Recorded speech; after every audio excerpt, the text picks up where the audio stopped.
करता हूँ सभी बहुत बढ़िया हो, मैं भी अच्छा हूँ।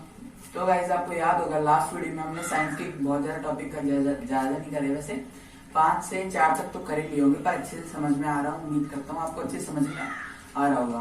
पर एक चीज का ध्यान रखना, आज जो हम पढ़ने जा रहे हैं सेकंड चैप्टर है केमिस्ट्री का, उसका नाम है एसिड बेसिस एंड सॉल्ट। ठीक है, वैसे तो बड़ा कहने को तो बड़ा मतलब इजी चैप्टर है, पर इससे अगर आप समझने लगोगे ना, इसकी एकदम बेसिक चीजें समझने लगोगे ना, बड़ा इंटरेस्टिंग चैप्टर है वैसे कहने को तो। पर एक चीज का ध्यान रखना, इस चैप्टर को एकदम बिल्कुल भी भूल मत जाना इस चैप्टर, क्योंकि एग्जाम में बहुत बार क्वेश्चन पूछ लेता है। ठीक है, और लास्ट में एक आपके लिए चार्ट डालूंगा मैं, उस चार्ट के ऊपर समझ लेना अच्छे से। ठीक है, उसको एग्जाम में देख लेना अच्छे से, अगर पूछे तो वही आंसर लिख देना। और एक ये जो समझाऊंगा ना आज, इसी पूरे के पूरे में आपका पूरा चैप्टर कंप्लीट हो जाएगा और अच्छे से समझाऊंगा, ऐसी कोई दिक्कत नहीं आने दूंगा। ठीक है, और अगर आपको अच्छे समझ में नहीं आए तो बार बार वीडियो को देखोगे, अच्छे समझ में आ जाएगा, और बुक में देख लेना और भी अच्छे समझ में आ जाएगा। तो चलो स्टार्ट करते हैं। तो चैप्टर का नाम है एसिड बेसिस एंड सॉल्ट। हाँ, अगर नाम एसिड बेसिस एंड सॉल्ट है तो आप सोचो, अगर नाम ही एसिड बेसिस एंड सॉल्ट है तो हमें स्टार्ट किससे करना चाहिए? एसिड से ना, कि एसिड होता क्या है, एसिड किस किस काम में आता है, एसिड का क्या यूज होता है, पहले हमें ये सीखना पड़ेगा। तो चलो यहाँ पे देखते हैं। देखिए यहाँ पे मैंने ये एसिड लिखा है, ठीक है, यानी ये जो एसिड लिखा है ना, यहाँ पे मैंने इस एसिड में ये पूरे 2 ही पॉइंट हैं जो इम्पोर्टेंट है। ठीक है, पहला क्या है, श्योर इन टेस्ट, यानी जो एसिड्स होते हैं वो टेस्ट में श्योर होते हैं। ठीक है, यानी जो acids are sure in test because, क्योंकि उनका एक नेचर है, उनका एक बिहेवियर है। क्यों? क्योंकि यार उसकी प्रॉपर्टी फॉलो करता है। एसिड का बिहेवियर है श्योर, है ना, मतलब वो वाला श्योर नहीं, मतलब पक्का नहीं, ये दूसरा श्योर है। ठीक है, मतलब एसिड है वो टेस्ट में श्योर होते हैं। ठीक है, दूसरी बात आती है उसकी, मतलब एक लिटमस पेपर का नाम सुना होगा आपने, उससे ये क्या करता है, ब्लू लिटमस को रेड लिटमस में कन्वर्ट कर देता है। यानी जब ब्लू लिटमस है, जब हम किसी लिटमस पेपर को किसी सॉल्यूशन में ड्रॉप करते हैं, रखते हैं, तो क्या करेगा, जब एसिडिक सॉल्यूशन में रखेंगे तो ब्लू लिटमस को रेड लिटमस में कन्वर्ट कर देगा। पर उससे पहले हमें ये जानना पड़ेगा लिटमस पेपर क्या होता है। ठीक है, देखिए जैसे कि ये एक शीट है, ठीक है, ज्यादा देखो ये येलो ग्रीन रेड ब्लू इन्हीं में आती है, पर ज्यादा जो सबसे ज्यादा आती है रेड और ब्लू में आती है। ठीक है, मान लीजिए हमारे पास ये एक है ब्लू, ठीक है, ये एक ब्लू लिटमस है, एक मिनट, ये ब्लू लिटमस पेपर है, ब्लू लिटमस पेपर। और जो लिटमस पेपर से रहता है ना, कहने को तो ये सॉलिड मटेरियल है। ठीक है, हम कह सकते हैं सॉलिड मटेरियल है। सॉलिड क्या होता है, जो लिक्विड के फॉर्म में बना और गैस की फॉर्म में बना। पर अगर मैं कहूँ लिटमस सॉल्यूशन की क्या होगा, वो हम आगे पढ़ेंगे, पहले हम लिटमस पेपर की बात करेंगे। देखिए लिटमस पेपर क्या होता है, मान लीजिए मेरे पास ये ग्लास है, यहाँ पे बीकर है, ठीक है, अभी मैंने क्या किया, इसमें एक एसिड से इसको भर दिया, मैंने इसमें एसिड ड्रॉप कर दिया, यानी इसमें एसिड डाल दिया। जब मैं इस ब्लू लिटमस को इस एसिड में डालूंगा या फिर इस एसिड में रखूंगा थोड़ी देर, तो किस में कन्वर्ट हो जाएगा, ये जो ब्लू लिटमस है ना, ये कन्वर्ट हो जाएगा रेड में। यानी क्या हो रहा है यहाँ पे, अभी मुझे ये बताओ, ये जो रिएक्शन चल रही है ये कौन सी रिएक्शन है, पता है किसी को? ये केमिकल रिएक्शन चल रही है, केमिकल रिएक्शन। ठीक है, यानी केमिकल रिएक्शन प्रोसेस हो रही है ना, एक सब्सटेंस से दूसरे सब्सटेंस में कन्वर्ट हो रहा है। पर वैसे रिएक्शन कहने को तो केमिकल रिएक्शन हो रही है, एक तरह से केमिकल चेंज हो रहा है, क्योंकि उसकी प्रॉपर्टी चेंज हो रही है। पहले ब्लू था फिर रेड हो गया। पर पेपर तो पेपर ही है, खैर, है ना, पेपर ऐसे तो है नहीं कि यहाँ पे पेपर था यहाँ पे पिघल गया हो, मतलब यहाँ पे रिएक्शन तो केमिकल रिएक्शन हो रही है, पर ये नहीं कह रहा केमिकल चेंज है, मतलब ये नहीं कह रहा हूँ मैं, ये एक केमिकल रिएक्शन की प्रोसेस है। ठीक है, यानी एक सब्सटेंस से दूसरे सब्सटेंस में कन्वर्ट तो हो रहा है, पर कलर में, मतलब मटेरियल में नहीं, सिर्फ कलर में कन्वर्ट हो रहा है। यानी हम कह सकते हैं ये तो था हमारे एसिड का, पर अगर मैं कहूं मुझे इसी का अपोजिट कर दो, यानी अभी एसिड आप 2 टाइप के होते हैं ना, एसिड बेसिस, टॉपिक में आपने देखा होगा बेसिस। अभी आप सोचिए, अगर यहाँ पे मैं कर दूं रेड, ब्लू की जगह मैं कर दूं, एक मिनट, जैसे कि मैं यहाँ ब्लू की जगह कर दूंगा मैं रेड, और रेड की जगह में कर दूंगा ब्लू, तो क्या होगा, मतलब क्या कह सकते हो आप, ये रेड लिटमस को ब्लू लिटमस में कन्वर्ट करता है। यहाँ पे क्या हो रहा है, मतलब जो बेसिस रहते हैं ना, वो क्या करते हैं, रेड लिटमस को ब्लू लिटमस में कन्वर्ट कर देते हैं। अगर वही बात, प्रोसेस वही है, पर हम जब इसको कन्वर्ट कर देंगे, पर ये जो सॉल्यूशन रहेगा ना, ये बेसिक सॉल्यूशन रहेगा, ये एसिडिक सॉल्यूशन नहीं रहेगा, ये बेसिक सॉल्यूशन रहेगा, बेसिक सॉल्यूशन। ठीक है, ये बेसिक सॉल्यूशन रहेगा। ये नहीं कह रहा कि भाई एसिडिक है, मतलब अगर यहाँ पे एसिडिक रहेगा तो क्या होगा, ये ब्लू लिटमस को रेड में कन्वर्ट कर देगा, यानी जो लिटमस पेपर है वो ब्लू से रेड में कन्वर्ट हो जाएगा, ब्लू कलर से रेड कलर में कन्वर्ट हो जाएगा। ठीक है, और वही बात बेसिक में करें तो ये रेड लिटमस ब्लू कलर में कन्वर्ट हो जाएगा। ठीक है, अभी इतना समझ में आ गया होगा। ये तो खैर इजी बात थी, यहाँ पे लिख के रखा है, आपको अच्छे समझ में आ गया। पर अभी इधर भी चलते हैं, हम क्या करेंगे, पहले बेसिक चीजें सीखेंगे, उसके बाद में आगे चलेंगे। अभी देखिए यहाँ पे ऊपर लिखा था एसिड, एसिड का क्या था, श्योर इन टेस्ट। दूसरा पॉइंट है चेंज द कलर और change the blue litmus into red litmus, यानी टेस्ट में श्योर है। ठीक है, दूसरी बात ब्लू लिटमस को रेड लिटमस में कन्वर्ट कर रहा है। ठीक है, ये हो गया। उसके बाद बेसिस, ये तो हमारे सिर्फ 2 पॉइंट थे, यही पूछेगा, इससे तो कुछ नहीं पूछेगा एग्जाम में। ठीक है, अभी बेसिस की बात करें। बेसिस में देखिए बिटर इन टेस्ट, यानी वो टेस्ट में बिटर रहते हैं, जो उनकी प्रॉपर्टी रहती है, यानी जो उनका बिहेवियर रहता है वो क्या रहता है, बिटर रहता है, उनका जो टेस्ट होता है बिहेवियर करता है। पर एक बात बता दूं, यहाँ पे टेस्ट लिख रखा है, इसका मतलब ये नहीं है कोई एसिड या बेस खरीद के अपनी जीभ पे डालो, वो कभी मत करना ऐसा। वो कभी अगर कोई साइड इफेक्ट हो गया ना तो कुछ हो भी सकता है। ठीक है, इतना ध्यान।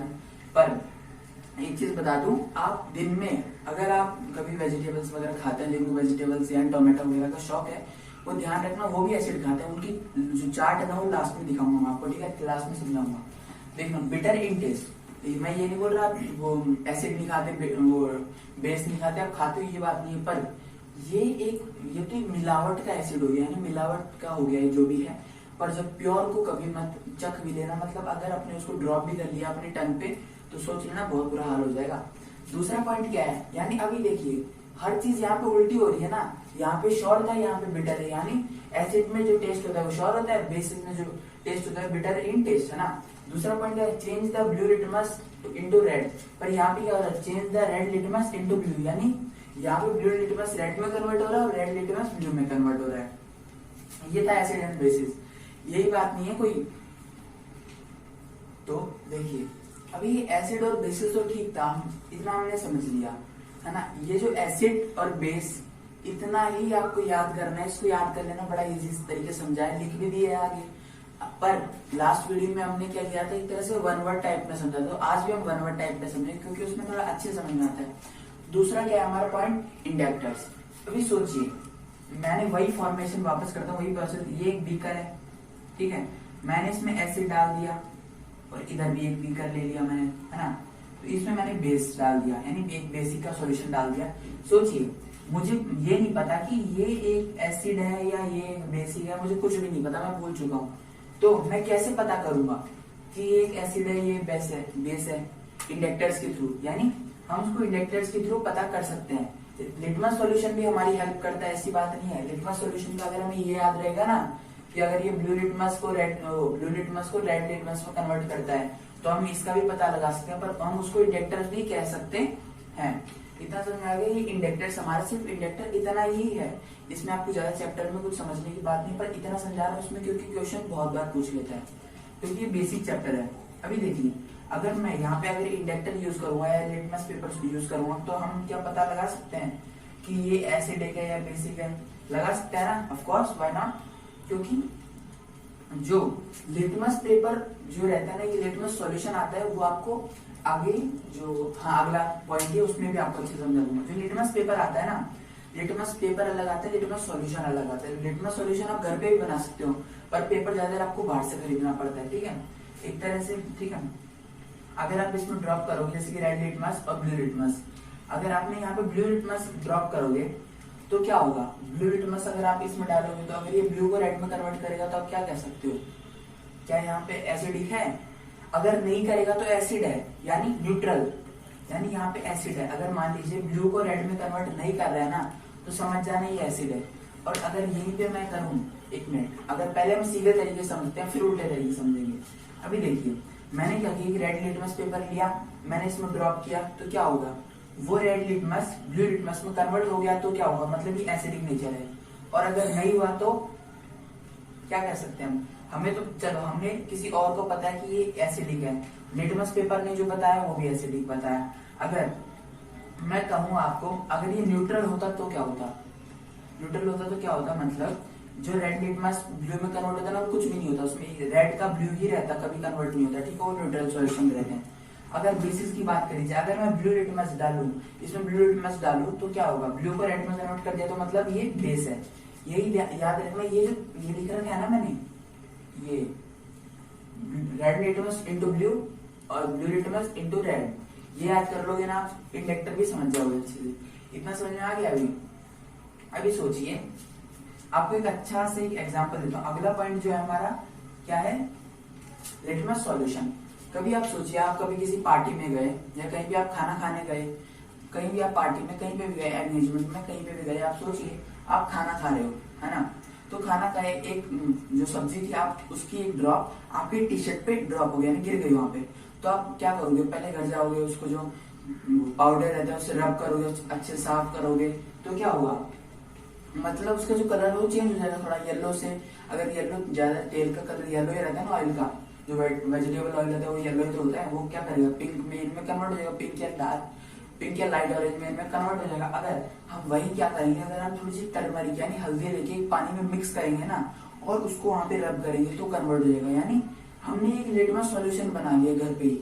मैंने बोला था ना हम लिटमस सॉल्यूशन को घर पे बना सकते हैं, तो यही एक सीधा सीधा एग्जांपल। अगर आप लिटमस मतलब जो हल्दी है, अगर आप उसको पानी मिक्स करके अपनी जो जहाँ पे भी आपकी जो ऑयल का गिरा है, जो ऑयल का ड्रॉप है, वहां पे अगर आप रब करोगे तो वो साफ हो जाएगा। इतना याद रखना, ये था आपका लिटमस सॉल्यूशन। यानी लिटमस पेपर अलग है, लिटमस सॉल्यूशन अलग है, ये एक लिक्विड है, ये एक सॉलिड है, ठीक है, इतना समझ में आ गया ना, लिटमस सॉल्यूशन। अब हम बात करेंगे कुछ दो एसिड्स की, ये है डाइल्यूट एसिड, ये है कॉन्क्रेटेड एसिड, ठीक है। पहले हम बात करेंगे डाइल्यूट एसिड की। डाइल्यूट एसिड क्या होता है, ये देखो मैं बोलता ना आपको कि वन वर्ड तरीके से पढ़ेंगे तो वन वर्ड तरीके से ही पढ़ेंगे, ऐसी कोई बात नहीं, मैं बोला फिर बाद में नहीं करवाऊंगा, करेंगे उससे, ठीक है। देखिए डाइल्यूट एसिड में दो ही वन वर्ड याद कर लेना आप, है ना। तो क्या होता है, मतलब जो डाइल्यूट एसिड रहता है उसमें जो एसिड की मात्रा है वो कम रहती है पर पानी की मात्रा ज्यादा रहती है, मतलब यहाँ पे मिलावट कर रहे हैं। कभी आपको एग्जाम्पल देखा होगा, आप एग्जाम्पल देता हूँ, कहीं आप मान लीजिए बाहर से दूध ले रहे हो किसी डेयरी से, वो क्या करता है, दूध में ज्यादा पानी की मिलावट करता है, तो क्या हो रहा है, मतलब मिलावट हो रही है ना। यहाँ पे देखो डाइल्यूट एसिड तो आ रहा है, एसिड का नाम तो है ना, पर यहाँ पे एसिड ही कम है, ये यहाँ पे एसिड ही कम है और यहाँ पे वाटर है, मतलब वाटर की मात्रा ज्यादा है, यहाँ पे मिलावट रहती है। आपको प्योर एसिड भी आगे बताऊंगा, पीएच स्केल होता है, ठीक है। डाइल्यूट एसिड में क्या रहता है, contains small amount of acid and large amount of water, यानी जो डाइल्यूट एसिड रहता है उसमें एसिड की मात्रा कम होती है और पानी की मात्रा ज्यादा होती है। वही बात करें हम कॉन्क्रेटेड एसिड की, वहां पे क्या रहता है, अभी एक मिनट मैं आपसे चलो एक क्वेश्चन करता हूँ, मुझे ये बताओ अगर इसी की प्रॉपर्टी उल्टी करके अगर यहाँ पे करोगे तो क्या होगा, मतलब तो वॉमिटिंग की बात नहीं कर रहा हूँ, अपोजिट की बात कर रहा हूँ, ठीक है। ये देखना डाइल्यूट एसिड में क्या रहता है, जो एसिड यहाँ पे एसिड की जो मात्रा है वो कम है पर पानी की मात्रा यहाँ पे ज्यादा है। यहाँ पे क्या होगा, एसिड की मात्रा ज्यादा होगी और पानी की मात्रा कम होगी। यहाँ पे देखिए, एक मिनट मैं लिख देता हूँ, देखिए यहाँ पे स्मॉल अमाउंट एसिड था, है ना, पर यहाँ पे क्या होगा, वाटर आ जाएगा, मतलब जो कॉन्क्रेटेड एसिड रहता है उसमें, कॉन्क्रेटेड एसिड में जो पानी रहता है उसकी मात्रा कम होती है, पर बात करें किसकी, एसिड की, उसकी मात्रा यहाँ पे ज्यादा होती है। मतलब यहाँ पे क्या हो रहा है, जो एसिड का एक बेटा है वो तो क्या है, अलग है, और दूसरा बेटा क्या है वो भी अलग है, यानी दोनों में लड़ाई चलती रहती है। इसकी प्रॉपर्टी ये नहीं फॉलो करता है, इसकी प्रॉपर्टी ये नहीं फॉलो करता, दोनों अलग अलग प्रॉपर्टी फॉलो करते हैं। अब बात करेंगे हम पीएच स्केल की। अगर यहाँ पर आपको नहीं दिख रहा है तो कोई बात नहीं, मैं यहाँ लिख देता हूँ, ठीक है, पीएच स्केल। आप सोच रहे हो हमने तो बहुत सारे स्केल यूज करे हैं, मेजरिंग के लिए बहुत सारे स्केल यूज करे हैं, पर ये पीएच स्केल अलग होता है। ये क्या रहता है, मतलब एक तरह से एक सॉल्यूशन में ये क्या करता है, ये चेक करता है कि वो एसिडिक नेचर क्या है, कि बेसिक नेचर है कि न्यूट्रल है, यानी उसकी जो नेचर है, उसका जो बिहेवियर है वो एसिडिक है कि बेसिक है कि न्यूट्रल है। अभी ये तो था, है ना, इतना तो आपको समझ में आ गया होगा। मतलब ये क्या करता है पीएच स्केल, ये चेक करता है कि जो सॉल्यूशन है उसमें बेसिक नेचर है कि एसिडिक नेचर है कि न्यूट्रल नेचर है, मतलब वो उसका बिहेवियर चेक करेगा ये। अब इसकी अगर रेंज भी बना दी, आप सोचो, मतलब इसका एक प्लेटफॉर्म बना दी, इस प्लेटफॉर्म से उसी प्लेटफॉर्म तक जाएगा ये। इसकी जो रेंज है वो है 0 to 14, यानी 0 to 14। यहाँ पे क्या हो रहा है, मतलब अगर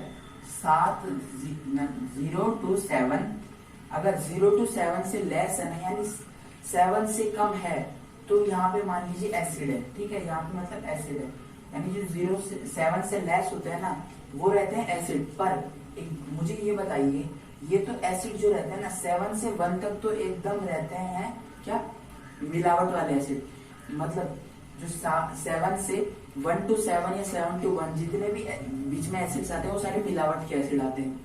पर जो 0 आता है ना वो प्योर एसिड आता है। मैंने बताया था ना, प्योर एसिड कभी भी टेस्ट मत कर लेना उसको। तेजाब का नाम सुना है ना, तेजाब जो बैटरीज में डालते हैं वो भी एक तरह से एसिड ही है। तो 0 पे जो एसिड आते हैं वो एकदम प्योर एसिड होते हैं, ऐसी बात नहीं उनमें मिलावट होती है।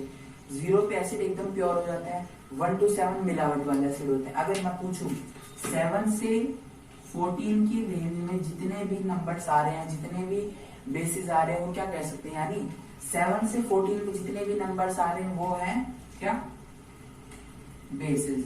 पर हमने यहाँ पे क्या किया, हमने लास्ट वाला नंबर को बताया प्योर एसिड, हम यहाँ पे भी वही करेंगे, यानी 14 रहता है प्योर एसिड, यानी 14 जो होता है वो प्योर एसिड होता है, उसके पहले के मिलावट वाले एसिड होते हैं, सॉरी बेसिस होते हैं, सॉरी मैंने गलती से बोल दिया। जो 14 रहता है ना, यानी जो 14 है वो एकदम प्योर बेस रहता है। और जो 7 से 14 के बीच के आते हैं, यानी 7, 8, 9, 10, 11, 12, 13 ये रहते हैं, ये बेसिस में रहते हैं, यानी प्योर बेस नहीं रहते, ये मिलावट वाले बेसिस रहते हैं। पर एसिड की बात करी जाए 1, 2, 3, 4, 5, 6, 7 ये रहते हैं एसिड, यानी प्योर एसिड नहीं, क्या रहते हैं, मिलावट वाले। पर 0 वाले जो 0 पे आता है वो एसिड है, प्योर होता है। मतलब यहाँ पे जो 7 से यानी 7 से जो कम होते हैं वो क्या होते हैं, एसिडिक नेचर के होते हैं, है ना। और जो 7 से ऊपर होते हैं, यानी 7 से मोर होते हैं, वो रहते हैं बेसिस नेचर के। एक चीज का ध्यान रखना, 0 indicates to pure acid and 14 indicates to pure base, ठीक है। इतना अच्छे से समझ में आ गया होगा। और अब आती है हमारी पॉप साउंड। कभी आप सोचिए, जब आप एक बॉटल ओपनर लेते हो, अभी आपने किसी रेस्टोरेंट पे आपने कोको कोला की बॉटल ली, आप उसको ओपनर से खोलोगे तो कैसी साउंड आती है, एक पॉप साउंड आती है ना। तो यहाँ पे क्या रहता है, पॉप साउंड आपकी बुक में भी होगा। पॉप साउंड एक एग्जांपल देता सीधा सा हाइड्रोजन गैस का। अब जब आप हाइड्रोजन गैस को बर्न करोगे, यानी जब उसको जलाओगे, उसके नीचे हीट रखोगे, तो धीरे धीरे बर्न होना शुरू होगी। जब बर्न होगी तो वहां से एकदम बबल्स निकलना शुरू होएंगे। जब वो हवा में जाएंगे, थोड़ा ऊपर जाएंगे, जब मतलब ब्लास्ट हो जाएंगे, फूट जाएंगे, तो पॉप साउंड आएगी, यानी जो साउंड होगी पॉप होगी, ठीक है। यानी पॉप साउंड कब निकलती है, जब हम किसी चीज पे, किसी गैस पे, किसी सॉल्यूशन को हीट करते हैं, जब उसमें से बबल्स निकलते हैं, जब ब्लास्ट होते हैं, तो वही पॉप साउंड, जो साउंड होती है पॉप साउंड होती है, ठीक है। तो ये जो था ना, यही मान लीजिए आपका सब कुछ है, यानी ये है, यही पूछेगा एग्जाम में। अच्छी खासी मैंने आपको अच्छे समझा दिया कि आपको इसके नोट्स में प्रोवाइड करा दूंगा, कोई बात नहीं है। यही आज आपका जो भी था, इसको अच्छे से याद कर लेना। और एक चीज का ध्यान रखना, यही कभी मत भूलना, ये जो एसिड रहता है ये ब्लू लिटमस को रेड में कन्वर्ट करता है और रेड लिटमस को ब्लू में करता है, यानी एसिड में ब्लू इनटू रेड और रेड इनटू ब्लू। ये कभी मत भूलना एक चीज तो, ठीक है। और अगर पीएच स्केल की बात करी जाए, ये तो पूछ भी लेगा, तो मेरी गारंटी है, गारंटी तो है, कभी भी पूछ लेता है। वैसे वो एग्जामिनर पे यानी डिपेंड होता है। अगर पूछ लेना तो 0 से 7 के बीच का जो रहता है वो होता है एसिडिक, और 7 से 14 तक का पूछे तो वो रहता है बेसिक। और जो प्योर एसिड रहता है वो कहाँ होता है, 0 पे। और जो मिलावट के एसिड होते हैं वो तो 7 से 13 तक होते हैं। और जो प्योर बेस रहता है वो होता है 14 का, ठीक है। इसको अच्छे से याद कर लेना। और अब आएगी काम की बात। अभी आपको एक चार्ट दिखेगा, उस चार्ट को याद कर लेना, ठीक है। वो ऐसी बात नहीं एग्जाम में पूछेगा, नहीं पूछ भी सकता है, मैं भी इतना दावे के साथ नहीं कह सकता, पर पूछ सकते हैं। तो आज की इस वाली वीडियो में इतना ही है, मिलता हूँ अगली वीडियो में।